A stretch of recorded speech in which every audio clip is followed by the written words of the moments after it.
اور یہ جو ایام تشریق ہیں 10 11 12 اور 13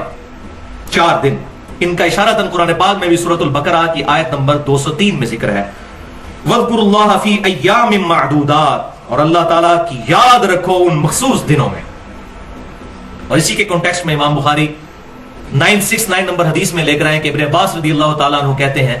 کہ ایام معدودات سے مراد ایام تشریق ہے۔ اور مصنف ابن ابی شیبہ میں ہے کہ سیدنا علی رضی اللہ تعالیٰ عنہ 9 ذی الحجہ کی صبح سے لے کر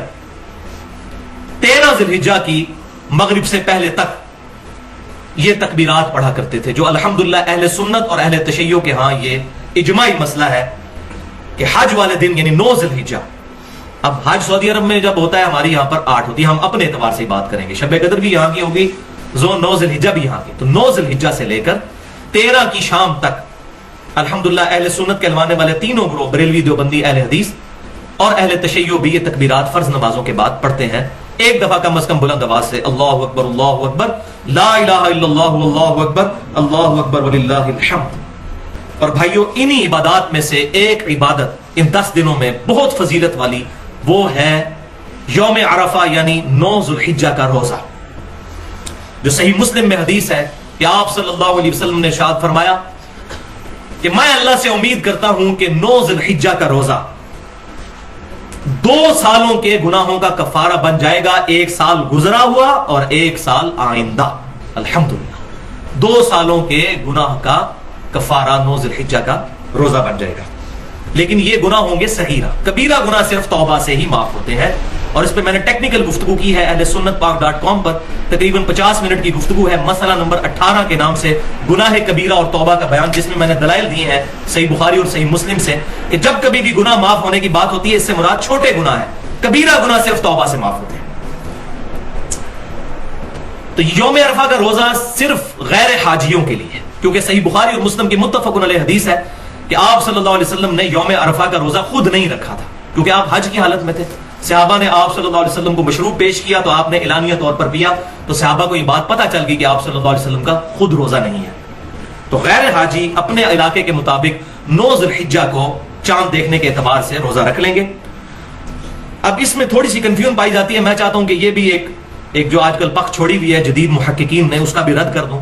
کہ بعض لوگوں نے یہ بات مشہور کر دی ہے کہ ہم سعودی عرب کا جو 9 ذی الحجہ ہے یوم عرفہ اس کے مطابق یہاں روزہ رکھیں گے، تو میں یہ سمجھتا ہوں کہ یہ تعلیم کی کمی ہے۔ اس کی وجہ یہ ہے کہ آج سے 30-40 سال پہلے تک ہمارے فرشتوں کو بھی یہ بات نہیں پتا تھی کہ سعودی عرب میں کس دن عید ہونی ہے، کیونکہ کمیونیکیشن ہی کوئی نہیں تھی، تو 1400 سال سے مسلمان اس فضیلت سے محروم ہے کہ وہ 9 ذی الحجہ کا روزہ ہی نہیں رکھ سکتے، ان کو پتہ ہی نہیں چلے گا۔ اب موبائل آئے نا سامنے، تو 1400 سال سے مسلمان اس فضیلت سے محروم ہے، یہ پہلا جواب۔ دوسرا یہ جو الزامی جواب ہے، جس کو ہم لاجیکل جواب کہتے ہیں فلسفے کی لینگویج میں، اور میں نے پنجابی میں اس کے لیے تھوڑا سخت لفظ رکھا ہے، لیکن وہ میں ٹرانسلیشن کے طور پر جو پنجابی ہے وہ پسند کرتے ہیں، پکی الزامی جواب وہ یہ ہے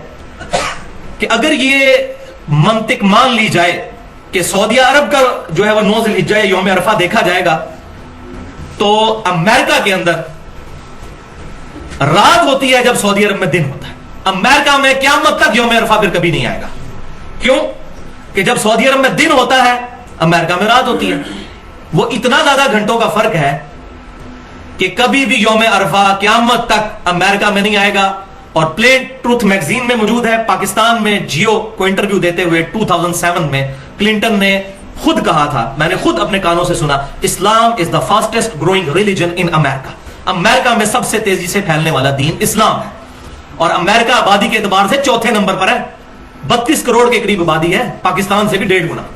اور وہاں کروڑوں مسلمانوں کو آپ محروم کریں گے قیامت تک کے لیے، یہ مولوی اپنی کم علمی کی وجہ سے کہ یوم عرفہ سعودی عرب کا دیکھا جائے گا۔ بھائیو شب قدر بھی یہاں کی دیکھی جائے گی، یوم عرفہ بھی یہاں کا دیکھا جائے گا، 9 ذی الحجہ، یوم عرفہ سے مراد 9 ذی الحجہ، الحمدللہ۔ تو یہ دلیل ہے جس کو سورۃ الانفال میں فرمایا گیا، جو ہلاک ہوا دلیل سے ہلاک ہوا، جو زندہ ہوا دلیل سے زندہ۔ تو میں نے اپنی دلیل الحمدللہ بتا دی ہے اس میں۔